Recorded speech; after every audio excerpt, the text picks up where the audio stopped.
Alors ça y est, nous sommes sur la page Edico. Quand nous arrivons donc, nous arrivons sur la page en anglais. Il suffit juste ici, je clique, de choisir donc English Canada, Français Canada ou Français. Hop.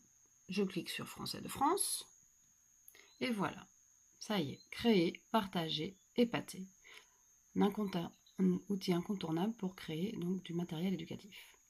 Ici, vous avez donc une petite vidéo qui vous montre un petit peu aussi comment ça peut fonctionner. Mais on va voir ça de suite. Là, on part sur créer un projet.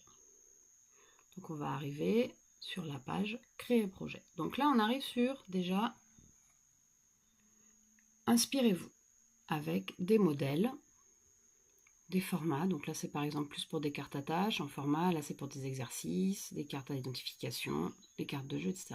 Mais vous avez aussi ici des choses qui sont déjà préparées, déjà faites, sur lesquelles on peut s'en inspirer en fait et avoir une bonne base de travail.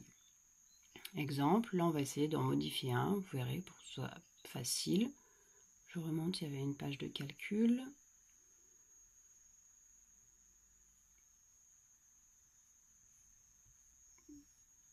On va prendre par exemple celle-ci, hop, je clique ici. Voilà, ça y est, on est là. Donc vous voyez qu'en haut, vous avez donc une barre d'outils. Donc là, c'est les fichiers. Là, c'est pour annuler ou rétablir, quand on veut annuler une action, etc. Là, c'est pour enregistrer. Là, c'est le nom de notre fichier. Donc là, il s'appelle déjà carte 2x3 additions. Mais on peut, par exemple, le renommer, mettre carte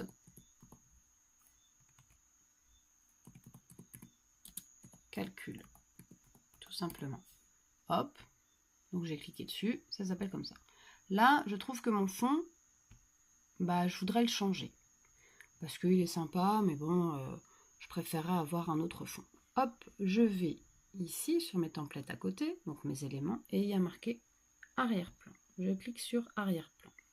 On me propose des couleurs, par exemple jaune, peut être pas mal, voilà, jaune, ou alors il existe aussi, vous voyez, plein d'autres fonds, plutôt marrants. Il faut laisser le temps de charger, un petit peu, parce qu'il y en a quand même beaucoup, mais on peut aussi partir sur une couleur très simple, ou du vert, comme ça, pour que ce soit un peu moins agressif. Voilà. Une fois que j'ai fait ça, par exemple, ici, je trouve que l'écriture n'est pas super. Je clique, donc vous voyez, ici, j'ai un petit encadré qui s'est ouvert quand j'ai cliqué dessus, et je monte, je choisis ma police. Il y en a quand même pas mal. Je clique ici, par exemple, pour la modifier, j'en ai choisi une autre, je regarde ce que ça peut donner, c'est pas trop mal. Oui, j'aime bien. Bon, je peux laisser comme ça. La couleur, par contre, ne me plaît pas trop. Je clique sur la couleur d'à côté. Ici. Et là, je choisis. Alors, on va plutôt choisir... allez, un petit orange. On vous regarde ce que ça donne. C'est peut-être un peu pâle. Le noir était peut-être un peu mieux. Je reclique sur ma couleur, pas de problème. Soit je reclique sur le noir, soit sinon, je vais ici sur annuler. Et voilà, ça redevient noir. La forme ici, je la trouve plutôt sympa, mais j'aimerais bien changer. Eh bien, c'est pareil. Je vais ici. Je vais dans éléments. Et je choisis. Là, vous voyez, on a des grilles, des cadres, des formes et maths. Donc là, dans les formes et maths, je vais vous montrer rapidement. On peut trouver tout ce qui est pour les fractions, les mesures, les formes géométriques. D'accord ? Prendre aussi, lire sur les thermomètres, par exemple, les droites graduées, excusez-moi, les constellations aussi. Dénombrer avec les doigts, etc. Voilà. Donc là, c'est dans forme et maths. Nous, on va plutôt aller dans cadre. Pour regarder ce que ça donne. Vous voyez, il y a différents cadres. Par exemple, je préfère celui-là. Ou alors celui avec les fleurs, les feuilles. Ou un rond, plutôt comme ceci. Et je peux le modifier. Je peux le changer. Finalement, ça me va bien comme ça. Mais je trouve qu'il manque un peu d'image. Hop, je clique sur image. Soit on peut téléverser des images, c'est-à-dire choisir des images que nous, on a sur notre ordinateur. D'accord ? Ce qui a été le cas ici, soit on peut aussi bénéficier de toutes les images qui sont en stock au niveau des templates. Donc là, vous voyez qu'il y a quand même pas mal d'illustrations. Voilà, c'est plutôt les lettres façon monstre. Il faut laisser un peu le temps de charger pareil. Ou sinon, vous voyez, moi j'ai téléversé des images. Vous cliquez ici, vous allez ensuite dans vos fichiers et vous cherchez. Imaginons, hop, je voudrais glisser cette image-là. Je clique. Voilà, ça y est, elle est apparue.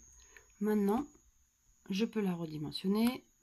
Ici, je dois cliquer 2 fois, du coup il y en a 2. Et oui, il faut toujours y penser. Je peux la faire tourner. Puis finalement, j'estime que bon bah, elle me sert pas à grand chose. Hop, je la supprime. Au contraire, cette taille-là me convient bien. Et je voudrais qu'il y en ait plusieurs. Donc je vais sur copier ici. Hop. Je vais sur copier ici. Et ça me la copie. Et après, je peux la modifier. Ici, vous voyez qu'à côté de copier, il y a des chiffres. En fait, c'est plus par rapport, là, par exemple, on a fait une superposition forme et texte. Donc ma forme, ici, eh ben, ça m'indique qu'en fait, elle est en deuxième, c'est-à-dire qu'il y a quelque chose par-dessus. Mon texte, par contre, eh ben, il est au-dessus, il est par-dessus. Disons qu'en fait, on a notre fond, d'une certaine couleur, notre cadre, donc ça représente un élément, et ma forme, eh ben, c'est le deuxième élément qui est par-dessus. Donc voilà, bon, disons que cette feuille me convient, je veux en créer une autre. Alors soit je peux partir sur la même base et juste modifier ce qu'il y a à l'intérieur de mes bulles. Donc là, je vais ici. Ça duplique en fait la page en cours. Je vous montre bien ici. Je clique, boum, et ça y est, elle est apparue en dessous. C'est exactement la même, il me suffit juste de rentrer ici. Je clique bien à l'intérieur et je modifie. Par exemple, je vais mettre 4 plus 9 égale point d'interrogation. Et voilà, j'ai modifié mon fichier.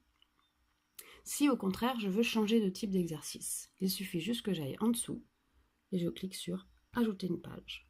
Et là, j'ai une page complètement vierge sur laquelle je peux faire ce que je veux. Voilà, j'ai terminé. Du coup, j'enregistre. Donc ça va m'enregistrer sur mon compte Edigo. Et après, je peux télécharger tranquillement. Et ça va me le télécharger au format PDF. Voilà, j'espère que la vidéo a été claire et que vous pouvez maintenant aisément utiliser Edigo à votre convenance.